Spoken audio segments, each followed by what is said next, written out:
Assalamualaikum, nama saya Nozar Izzat bin Nur Azman dan saya dari grup CEEE 2233D kumpulan 6, dan hari ini saya akan membentangkan sedikit info tentang modernisme dan pasca modernisme. Modernisme yang berasal dari perkataan Latin modo yang bermaksud hari ini atau apa yang berlaku pada masa kini. Modernisme menekankan fokus terhadap naratif-naratif besar di samping mementingkan kesahihan maklumat. Modernisme merupakan suatu kefahaman yang berteraskan fahaman logosentrik, iaitu menekankan pentingnya akal fikiran yang rasional dan buktikan sains di dalam menentukan kebenaran, menentukan apakah bentuk organisasi sosial dan sebagainya. Pemikiran egosentrik, antroposentrik dan eurosentrik juga telah disebarluaskan daripada modernisme. Kehidupan masyarakat moden ini meminggirkan tradisi lama yang bersifat dogmatik, feudal dan mitos, dan dianggap tradisi lama sebagai kuno. Modernisme juga mengagungkan kejayaan sains dengan kemunculan ahli-ahli falsafah baharu seperti Bertrand Russell dan Karl Popper yang membawa aliran modernisme dan positivisme. Okey, sedikit sejarah tentang modernisme. Modernisme muncul pada zaman kebangkitan Renaissance setelah berakhirnya zaman gelap pada sekitar tahun 1900. Modernisme bermula dari abad ke-18 dengan adanya gerakan Enlightenment yang dibawa oleh golongan ahli-ahli falsafah Enlightenment seperti Immanuel Kant di negara Jerman dan juga John Locke dan David Hume dari Britain. Modernisme menjadikan Barat sebagai simbol kemajuan bagi sebuah kemodenan. Dan juga dari modernisme, sejarah akan sentiasa dikekalkan sebagai fakta. Beralih pada pasca modernisme, pemikiran pasca modernisme adalah kesinambungan daripada pemikiran modernisme yang dianggap tidak sempurna. Ideologi ini memerangi ideologi modernisme yang berteraskan logocentrism, iaitu menekankan rasional, iaitu reasoning dan sains dalam memahami semua perkara. Golongan pasca modernisme berpandangan insan bukan hanya terdiri daripada aspek intelektual, malah juga dari aspek emosi, intuitif, kerohanian dan sebagainya yang perlu dihargai. Pasca modernisme merupakan anti kepada asas-asas kebenaran dan hakikat dan cenderung untuk mengubah sejarah. Ideologi ini telah meresap ke dalam pelbagai disiplin ilmu termasuk bidang antropologi, psikologi, sosiologi, sejarah, politik dan lain-lain.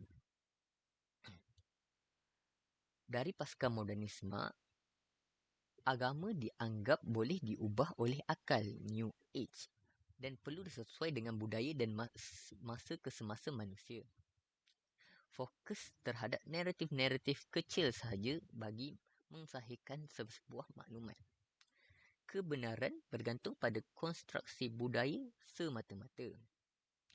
Dan juga persoalan falsafah dan aliran metafizik yang berkaitan dengan agama pula dianggap tidak lagi relevan. Selain itu, pasca modernisme amat mementingkan simulakra dan realiti ciptaan.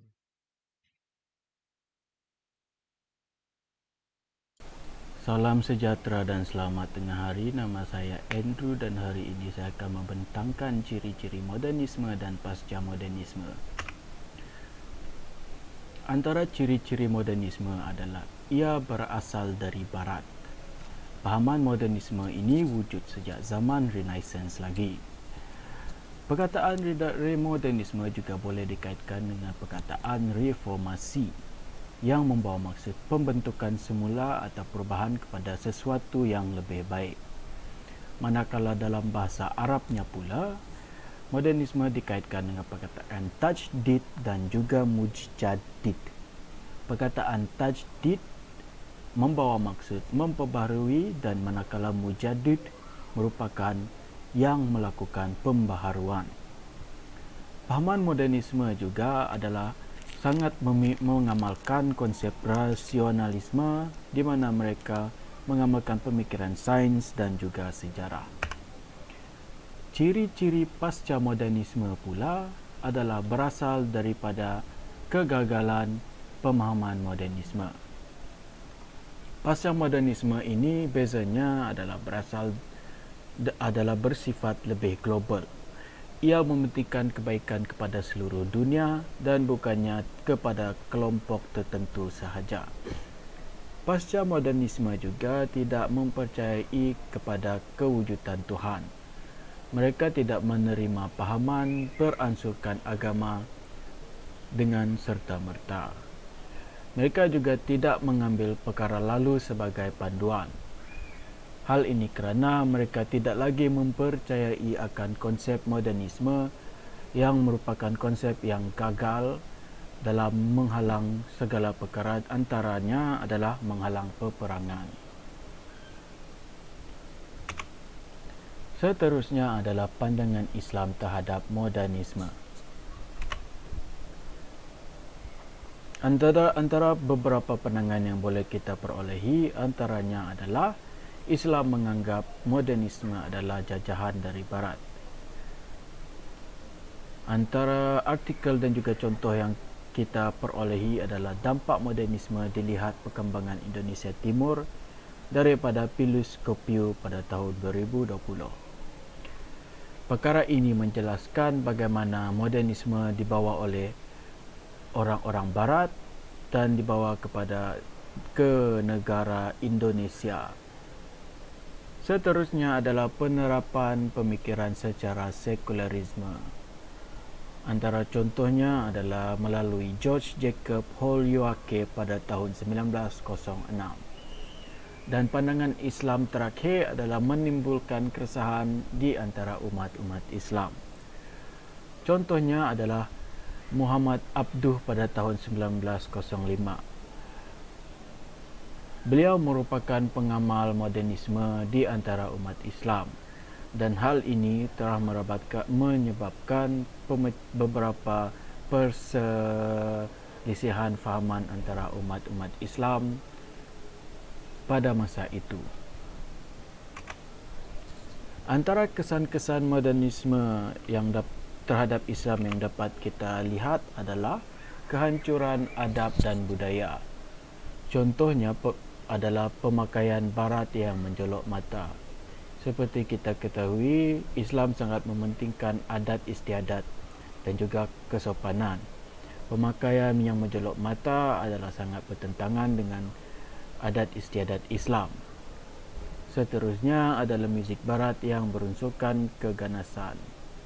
Hal ini sangat bertentangan dengan budaya Islam yang mengamalkan kesopanan. Contohnya mereka menerapkan antaranya adalah mereka menerapkan tauladan di dalam setiap seni muzik yang mereka hasilkan seperti syair-syair tauladan orang-orang Islam. Terusnya modernisme mengajar masyarakat untuk mengejar keuntungan semata-mata. Hal ini menyebabkan masyarakat merasa kurang gembira dan mereka lebih menjurus kepada kemewahan duniawi semata-mata. Akhir sekali, kesan yang dapat kita lihat adalah lahir manusia yang berfikiran ekstremis dan radikal serta menggugat nilai tamadun manusia.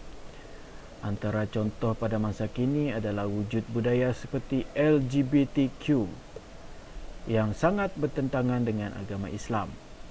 Hal ini kerana Islam sangat melarang dan mengharamkan persetubuhan antara dua individu yang belum disahkan lagi, terutamanya individu itu adalah bersamaan jenis jantinanya.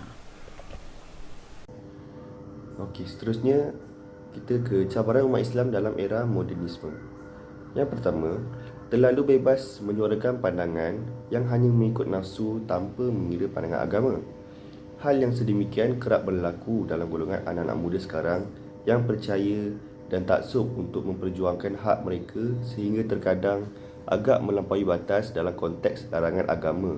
Walau bagaimanapun, tidak semua pandangan mereka terpesong akibat daripada terpengaruh dengan agenda barat. Ada kalanya ia boleh diterima dan ia juga mampu mengubah pandangan dan pemikiran kolot masyarakat kita. Yang kedua adalah sistem pendidikan menjadi tidak efektif.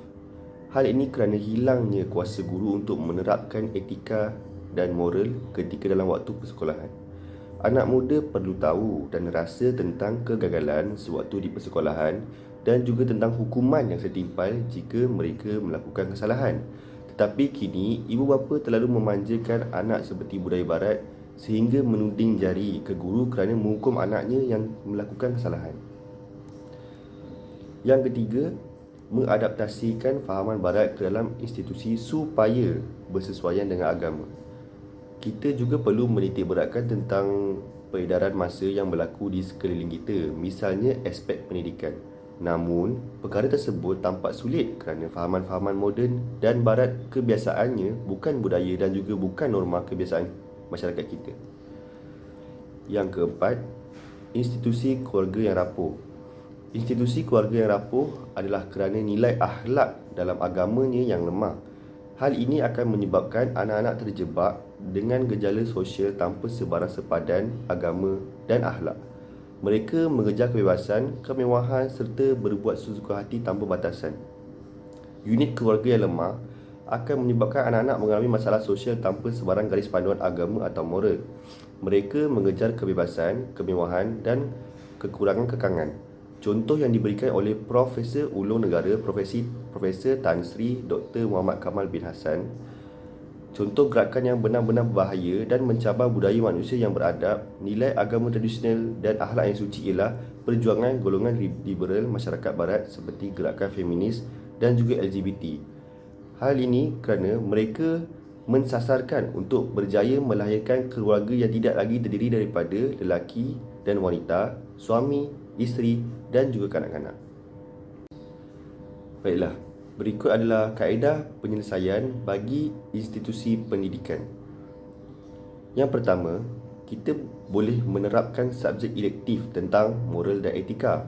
Walaupun kaedah ini telah diguna pakai oleh kerajaan, namun seperti yang saya katakan, ianya sukar jika ibu bapa tidak beri kerjasama dalam memainkan peranan dalam membentuk akhlak dan akidah anak-anak muda. Yang kedua adalah memperbanyakkan silibus yang menghalang pandangan barat dalam subjek agama Islam. Tanpa mengendahkan ilmu-ilmu yang wajib dipelajari seperti ilmu-ilmu fardu ain, serba sedikit boleh diselit semangat dalam jiwa untuk memerangi fahaman modernisme yang kini meracuni dan mempengaruhi masyarakat kita. Yang ketiga, kita boleh mewajibkan aktiviti keagamaan bersama. Seperti contoh, sebagai umat Islam, kita patut mewajibkan solat fardu berjemaah 5 waktu bersama-sama, berbuka puasa di bulan Ramadan bersama-sama, tarawih dan sebagainya. Secara tidak langsung, hal ini juga dapat mengeratkan ukhuwah dan perpaduan sesama pelajar. Yang keempat adalah memperbanyakkan info tentang Islam bagi memperkenalkan Islam kepada pelajar bukan Islam.